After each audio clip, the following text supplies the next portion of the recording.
Looks like Ashraf's wife isn't the only one who sent him packing this month. Also, is this a proper warm-up? They look like they're taking it in turns to try and chase off a cat.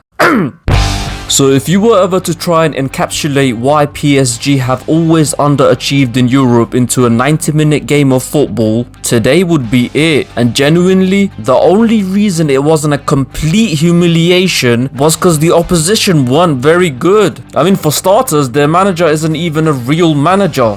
He's an entrepreneur, which probably can explain their lack of understanding the rules of football. Play to the whistle, Yvonne. But you know what? While you can't really give Kylian too much credit for that, #GOATinfluence, I actually do believe the guy is at times quite underrated by the PSG fans. I mean, it's ironic for someone who's constantly accused of being a mercenary, but he seems to be the only one who gives a shit.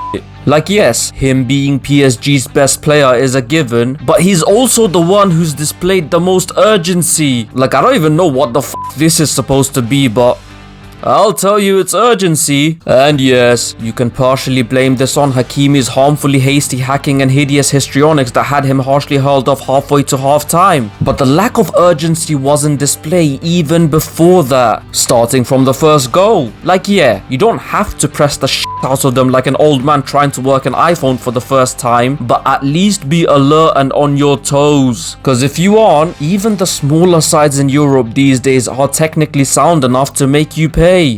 Damn you, Guardiola. As for the second goal, look, I know some of you will blame Mbappe for not tracking, but you know he's not going to do that. This is already agreed upon. What isn't agreed upon though is weak-ass challenges like this. Like, what the fuck is that? Isn't this the same guy who was sent off for lunging in to prevent a counter-attack in a mid-season friendly? What? I mean, unless you have a better explanation for it, I guess it's #GOATinfluence once again. As for the final goal of the game, look, I understand why they're all up there attacking, but what I don't understand is this. Hoof it up, mate. But nope, instead he tried to wrap it into a crowd of players with practically no one covering him, and subsequently was pretty easily punished by Bukayo Sacre.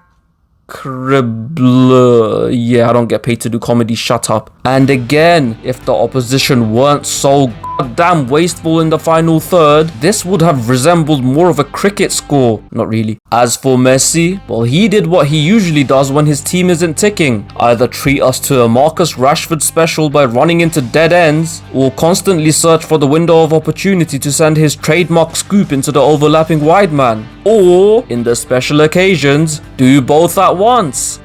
And yes, look, due to the team being miles better than anyone else around in France, Messi and co can get away with this mediocrity in most weeks. But if you are to pit them against Europe's elite like they wish to be pitted against, it's not even close. And while this is far from Messi's fault, for me this team needs more of an aerial threat alongside Mbappe, and then a creative player like Messi to play deeper, given that he does some work off the ball. In other words, they are missing Neymar.